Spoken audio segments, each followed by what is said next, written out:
प्रिय विद्यार्थियों, सभी को नमस्कार। कैसे हैं आप सब? आई थिंक आप बहुत अच्छे होंगे। सबसे पहले ज्ञान दीक्षा क्लासेस के डिजिटल प्लेटफॉर्म पर आप सभी का हार्दिक स्वागत, अभिनंदन। जल्दी से जल्दी जुड़ जाइए प्यारे विद्यार्थियों। सुबह का समय है और हम पढ़ रहे थे कक्षा 8वीं की मैथ्स। कक्षा 8वीं की मैथ्स के अंतर्गत हमने तीसरा चैप्टर में से 3.3 था, उस प्रश्नावली को पूरा कर लिया था। यहाँ तक किसी भी विद्यार्थी को किसी प्रकार का कोई डाउट हो, कोई शंका हो, कोई चीजें समझ में नहीं आई तो आप कमेंट बॉक्स में सादर आमंत्रित है। कमेंट करके हमसे पूछिए, हम आपका बेहतरीन से बेहतरीन सोल्यूशन देंगे। और यदि समझ में आया है तो क्लास को और भी अन्य भाइयों तक पहुंचाने में मदद करें हमारी, ताकि हम कम समय में अधिक विद्यार्थी तक पहुंच सकें। और ये जो हमारा चैनल है ये लगातार अभी इस पर क्लासें जारी है। काफी क्लासें हो चुकी है 8वीं 9वीं और 10वीं की। तो सभी विद्यार्थी जो जीवन में आगे बढ़ना चाहते हैं, पढ़ना चाहते हैं और बेहतरीन से बेहतरीन क्वालिटी युक्त शिक्षा अर्जित करना चाहते हैं, उसके लिए प्लेटफॉर्म खुला है। आप आइए और निःशुल्क अपने अध्ययन से जुड़ करके, चैनल से जुड़ करके अपने अध्ययन को और मजबूत बनाएं। और आज हम पढ़ेंगे प्रिय विद्यार्थियों वो 3.4 के 4 क्वेश्चन हमने कर लिए थे। प्रश्नावली 3.4 के 4 क्वेश्चन कर लिए थे। अब हम पढ़ेंगे 5वां क्वेश्चन। कौन सा? 5वां क्वेश्चन। प्रिय विद्यार्थियों, जब ये 5वां क्वेश्चन है, ये जो 3.4 प्रश्नावली है, ये प्रश्नावली बिल्कुल आसान थी और इससे वीडियो, पटवार और यहाँ तक कि कर्मचारी चयन बोर्ड जितनी भी, चाहे एलडीसी हो, लैब असिस्टेंट वगैरह, जो भी जहाँ मैथ्स आती है तो उसके हूबहू क्वेश्चन इसमें से पूछे गए। जैसे अभी आप पढ़ रहे हो जैसे 8वीं की, तो ऐसा नहीं लगे कि केवल 8वीं तक सीमित है। ये सारी चीजें कंपटीशन में आने वाली है। हाल ही फिलहाल में आप देखेंगे वर्तमान स्थिति में तो कंपटीशन में सबसे ज्यादा मैथमेटिक्स और साइंस है। और हर चाहे जीके हो, एनसीईआरटी बेस से सारा पूछा जा रहा है, 6ठी से लेकर के 12वीं तक। ठीक है, 6ठी से लेकर के 12वीं तक। और उसमें 80% से ज्यादा जो है वो 10वीं तक का यानी सेकेंडरी तक का सिलेबस है, उससे ट्यूशन पूछे जा रहे हैं। ठीक है, तो आप इसको इस तरीके से तैयार करें कि आगे आपको भविष्य में और दोबारा इसको पढ़ने की जरूरत ना पड़े, यानी कॉन्सेप्ट को क्लियर करते करते चले। और अभी जो 3.4 चल रही है, इसमें से बहुत सारे क्वेश्चन पिछली बार वीडियो और पटवार दोनों में पूछे गए हैं। ठीक है, तो आप लगातार जुड़े रहें और इसको बेहतरीन ढंग से पढ़ने का प्रयास करें। अब हम पढ़ेंगे 5वां क्वेश्चन। 5वां क्वेश्चन कह रहा है, बताइए एक आयत उत्तल चतुर्भुज कैसे है। क्या बताना है? बताइए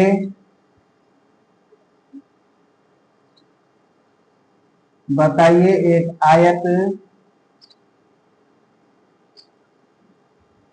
बताइए एक आयत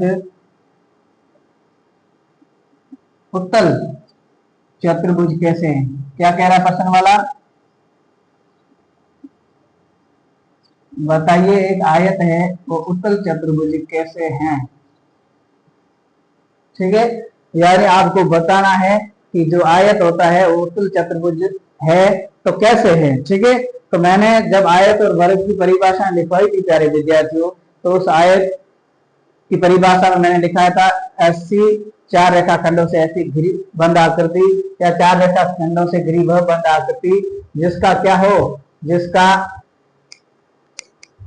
4 रेखाखंडों से घिरी वह बंद आकृति जिसकी चारों भुजाएं क्या हो, चारों भुजाएं आमने सामने की भुजाएं बराबर हो और प्रत्येक कोण क्या हो, समकोण हो। प्रत्येक कोण समकोण हो, अर्थात कितना हो, 90 डिग्री का मान हो प्रत्येक कोण का। ठीक है, यानी 90 डिग्री यानी 180 डिग्री से कम है। और जब भी आकृति में 180 डिग्री से, जब भी आकृति में प्रत्येक कोण क्या, प्रत्येक कोण का मान 180 डिग्री से कम होता है। ठीक है, कैसा?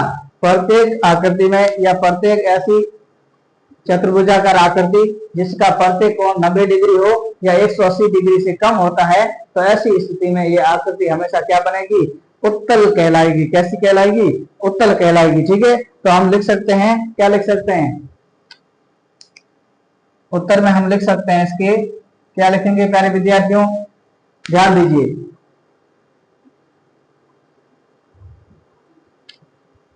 आयत में हमने देखा, क्या देखा, आयत के चारों कोण। ठीक है, हम कोष्टक में लिखेंगे इसको प्रत्येक कोण, यहाँ चारों कोणों का योग नहीं पूछ रहा है, प्रत्येक कोण का पूछ रहा है, कह रहा है, ठीक है ना। हाँ, आयत के चारों कोण 90 डिग्री के होते हैं। आयत के क्या होते हैं? चारों कोण 90 डिग्री के होते हैं। आयत के चारों कोण 90 डिग्री के होते हैं, तो क्या होगा? अतः हम ये कह सकते हैं, क्या कह सकते हैं? अतः हम कह सकते हैं कि आयत का प्रत्येक कोण 180 डिग्री से कम है। आयत का प्रत्येक कोण या आयत के प्रत्येक कोण का मान 180 डिग्री से क्या है? कम है। आप ध्यान दे दीजिए, यहाँ आयत का प्रत्येक कोण है वो 80 डिग्री से कम होता है, अर्थात 90 डिग्री होता है, प्रत्येक कोण समकोण होता है, और 90 डिग्री को हम क्या कहते हैं? समकोण कहते हैं, ठीक है। और 80 डिग्री को हम सरल कोण कहते हैं, ठीक है, 180 को। तो ध्यान दीजिए 90 डिग्री होता है, इसका मतलब 180 से क्या है? कम है। जब भी एक किसी चतुर्भुजाकार आकृति में कोण का मान 180 डिग्री से कम अर्थात 90 डिग्री हो, तो ऐसी स्थिति में वो हमेशा कैसी आकृति बनेगी? वो हमेशा उत्तल आकृति या उत्तल चतुर्भुज कहलाएगा। कैसा कहलाएगा? उत्तल चतुर्भुज कहलाएगा। तो इसलिए तो लिखेंगे, इसलिए आयत एक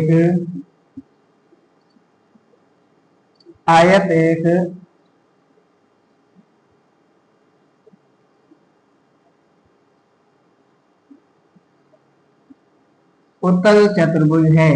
इसलिए आयत एक क्या है? उत्तल चतुर्भुज है। यही क्या है? आंसर है, ठीक है। तो इस प्रकार ऐसे क्वेश्चन ज्यादातर एग्जाम में पूछे तो एक लाइन या ऑब्जेक्टिव पूछ सकते हैं, लेकिन आपको इस तरीके से करना है। क्यों? क्योंकि आयत के चारों कोण यानी प्रत्येक कोण है वो 90 डिग्री के होते हैं, और प्रत्येक डिग्री कोण 90 डिग्री का होने की वजह से आयत का जो प्रत्येक कोण है वो 180 डिग्री से कम, भाई 90 है वो 180 डिग्री से सीधा सा कम है, 90 180 डिग्री से सीधा सा कम है। तो ऐसी चतुर्भुजाकार आकृतियां जिसका कोण 90 डिग्री अर्थात 180 डिग्री से कम हो, तो ऐसी स्थितियों को हम उत्तल चतुर्भुज कहते हैं। क्या कहते हैं? उत्तल चतुर्भुज कहते हैं। इस प्रकार से हम देखें तो वर्ग भी क्या है? वर्ग भी एक उत्तल चतुर्भुज है। क्या है? उत्तल चतुर्भुज है। लेकिन यहाँ आयत के बारे में पूछा गया था। किसके बारे में पूछा गया था? आयत के बारे में। अब क्वेश्चन नंबर 6। कौन सा क्वेश्चन? Question number 6। मैंने कहा पहले भी ये जो प्रश्नावली बिल्कुल आसान है, लेकिन इस आसान प्रश्नावली से कंप्यूटेशन में बहुत ज्यादा प्रश्न पूछे जाते हैं, और आपके भी थ्योरेटिकल एग्जाम में प्रश्न पूछे जा सकते हैं, ठीक है। संभावना है पूरी, ठीक है। इसलिए इसको पूरा मन लगा करके पढ़ें, इसलिए इसको पूरा मन लगा करके पढ़ें, ठीक है ना। हाँ, अब ध्यान दीजिए, छठा प्रश्न क्या कह रहा है? छठा प्रश्न कह रहा है कि ए बी सी एक समकोण त्रिभुज है। ए बी सी क्या है? एक समकोण त्रिभुज। हम इसको मिटा लेते हैं क्योंकि प्रश्न काफी लंबा है, तो जगह चाहिए इसके लिए। प्रश्न लंबा होने की वजह से इसके लिए क्या चाहिए? स्पेस चाहिए।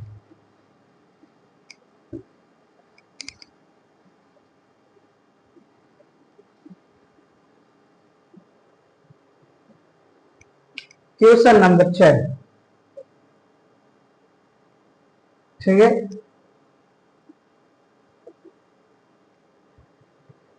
क्वेश्चन नंबर 6 कह रहा है कि ए बी सी एक समकोण त्रिभुज है।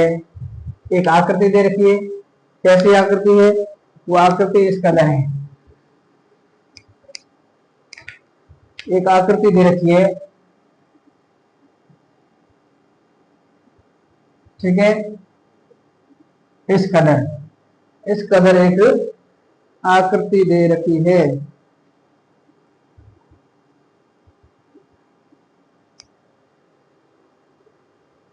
फिर इससे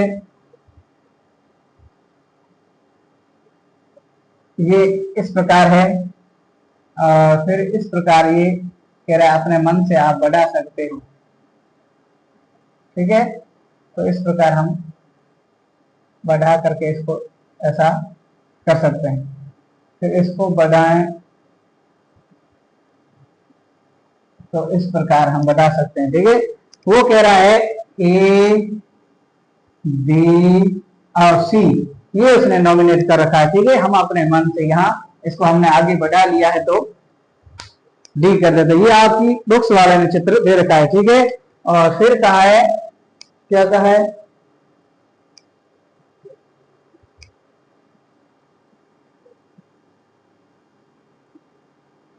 ये जो है,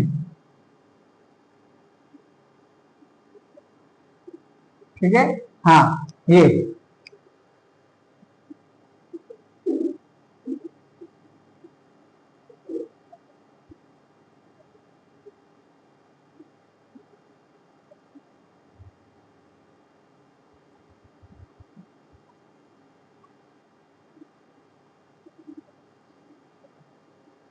इस प्रकार ये बिंदु है जो क्या है, ओ है। ए बी सी एक त्रिभुज है, क्या कह रहा है, ए बी सी एक समकोण त्रिभुज है। समकोण त्रिभुज का मतलब होता है इस कोण का मान कितना है, 90 डिग्री है, ध्यान दीजिए। फिर ये कह रहा है, और ओ है वो समकोण की सम्मुख भुजा का मध्य बिंदु। समकोण की सम्मुख भुजा यानी एसी के मध्य बिंदु क्या है, ओ है। मध्य बिंदु कह रहा है यानी समान दो भागों में बांध रहा है, वो क्या बांध रहा है, समान दो भागों में से बांध रहा है, ठीक है। मध्य बिंदु है, बताइए कैसे ओ बिंदु ए बी सी से समान है। बताइए कि ओ बिंदु है वो ए बी और सी शीर्षों से समान दूरी पर कैसे है, ये आपको बताना है। अर्थात आपको बताना है कि ये जो दूरी है ये किस प्रकार से इसको बराबर, यानी तीनों शीर्षों के क्या है, केंद्र बिंदु पर स्थित है, यानी ए बी से समान दूरी पर स्थित कैसे है ये बताना है, ठीक है। तो सबसे पहले हम लिखेंगे, प्यारे विद्यार्थियों, क्या लिखेंगे, दिया हुआ है। जो दिया हुआ है वो पहले लिखेंगे। दिया हुआ क्या है, दिया हुआ है कि ए बी सी यानी त्रिभुज ए बी सी एक समकोण त्रिभुज है। कैसा है, समकोण त्रिभुज है।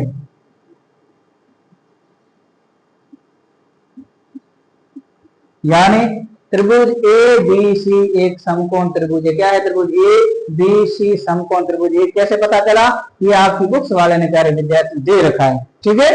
अब अगला क्या कह रहा है, अगला कह रहा है जो बिंदु ओ है, क्या है बिंदु, ये ओ है, ये ए सी का बिंदु ओ है, ये ए सी का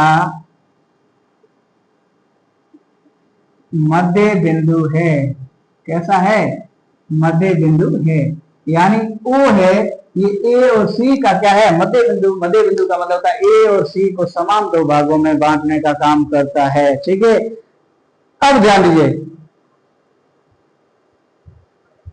अब ये समकोण त्रिभुज दे रखा है, ये भी कहा गया है कि ओ है वो एसी का मध्य बिंदु है। अब आपको बताया कि जो समकोण त्रिभुज है, समकोण त्रिभुज में ये तो होगी आधार, ये होगी लंब और ये होगी कर्ण, ठीक है। ये क्या हो गई, लंब हो गई, ये क्या हो गई, ये इसकी आधार हो गई, और ये भुजा क्या हो गई, ये भुजा कर्ण कहलाएगी। क्या कहलाएगी, कर्ण कहलाएगी। जब समकोण त्रिभुज है तो पाइथागोरस प्रमेय आप पढ़ते हैं, कर्ण का स्क्वायर बराबर आधार का स्क्वायर प्लस लंब का स्क्वायर, ठीक है ना।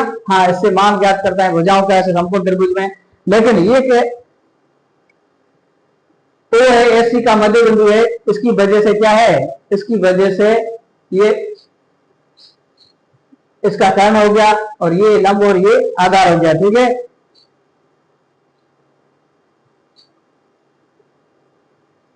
और अब आपको पता है जो कर्ण होती है,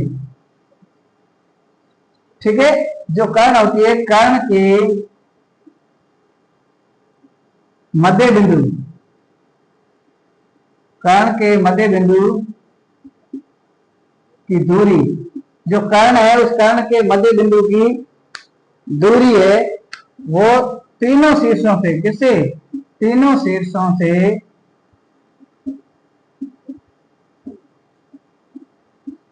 बराबर होती है। क्या होती है, तीनों शीर्षों से बराबर होती है। अब ध्यान दीजिए, क्योंकि पाइथागोरस प्रमेय आपने पढ़ रखा है, तो जो ये कर्ण होता है, ये कर्ण के मध्य बिंदु यानी मध्य बिंदु की दूरी सदैव और समकोण त्रिभुज में तीनों शीर्षों से, ए बी और सी तीनों शीर्षों से क्या होती है, समान दूरी पर स्थित होती है। तीनों शीर्षों से समान दूरी पर स्थित होने के कारण क्या होगा, अतः AO, अतः क्या होगा AO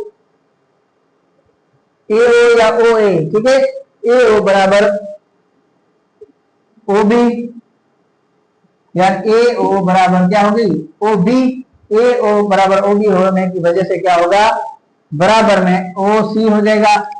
तो ये OC यानी कर्ण के मध्य बिंदु की दूरी, यानी कर्ण है, इस कर्ण के मध्य बिंदु की दूरी त्रिभुज समकोण त्रिभुज के तीनों शीर्षों से क्या होती है, बराबर होती है।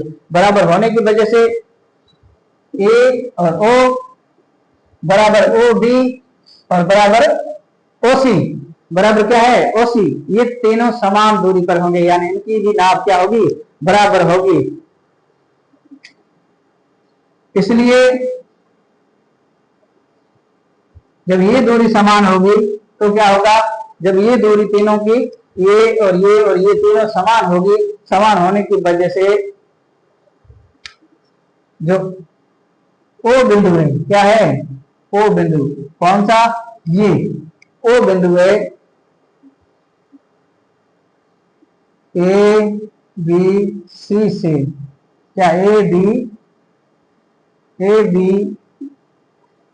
व C से समान दूरी पर स्थित है, क्या है, समान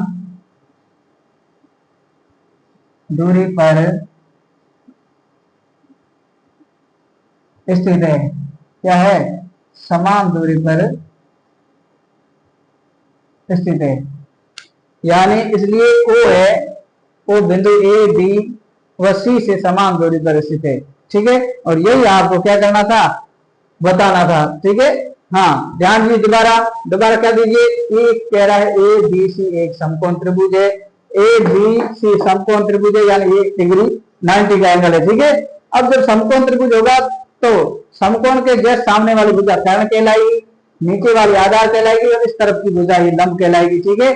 अब ये कह रहा है फिर O है, ये O बिंदु है, AC का क्या है, मध्य बिंदु, यानी इस भुजा को समान दो भागों में बांटता है, ये कह रहा है। अब ध्यान दीजिए, जब कर्ण है ये AC क्या है, इस त्रिभुज की कर्ण है, तो कर्ण के मध्य बिंदु की दूरी, यानी कर्ण के मध्य बिंदु कौन सा, O है, O की दूरी इस शीर्ष से, इस शीर्ष से और इस शीर्ष से, यानी शीर्ष A, शीर्ष B और शीर्ष C से समान दूरी होगी। क्यों, क्योंकि ये क्या है, कर्ण का मध्य बिंदु है, समकोण त्रिभुज में कर्ण के मध्य बिंदु का तीनों शीर्षों से दूरी क्या होती है, समान होती है सदैव, ठीक है।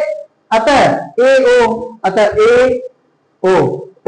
या AO बराबर में OB बराबर में OB और बराबर में OC, यानी ये और ये आपस में दूरी क्या होगी, समान होगी, समान है, इसलिए O है बिंदु, वो A B व C से क्या है, A B व C से समान दूरी पर स्थित है, ये C ये ध्यान रखना, ठीक है। यही आपको करना था और यही क्या हो गया, स्थिति सिद्धम हो गया।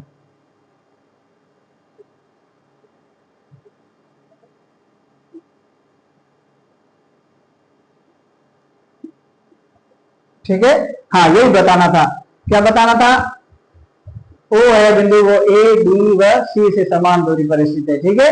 तो यहाँ तक विद्यार्थी, किसी भी विद्यार्थी को कोई दिक्कत हो तो मुझे बताइए, नहीं तो आपका तीसरा चैप्टर है वो यही पूरा होता है। और अब हम पढ़ेंगे नेक्स्ट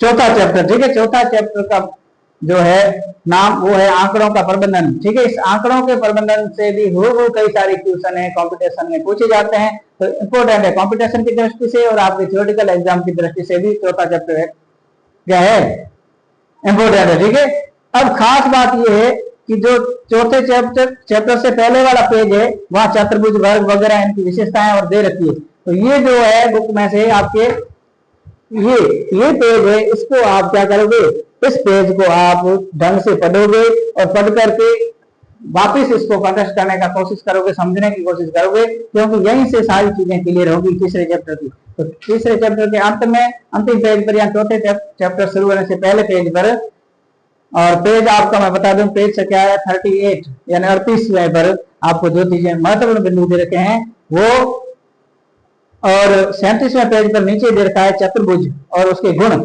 चतुर्भुज और उसके गुण, ये प्रत्येक विद्यार्थी को चतुर्भुज और उसके गुण याद होने चाहिए, उनकी विशेषता याद होनी चाहिए, ताकि आपको तीसरे चैप्टर में किसी भी प्रकार की कोई दिक्कत ना रहे। ठीक है, हाँ मैंने पहले भी कहा, मैंने कहा वीडियो को शुरू से अंत तक देखा करें, अच्छा लगे तो लाइक करें, शेयर करें और प्यारा सा कमेंट करें, ताकि हम बेहतरीन मनोस्थिति के साथ एक बार नई ऊर्जा के साथ पढ़ा सके आपको। और चैनल को अभी तक सब्सक्राइब नहीं किया है तो चैनल को सब्सक्राइब करके ऑल वाला बेल आइकन जरूर प्रेस करें, ताकि हर एक सूचना समय पर आपको मिलती रहे। आज की क्लास में बस इतना ही, मिलते हैं अगली क्लास में, तब तक के लिए धन्यवाद।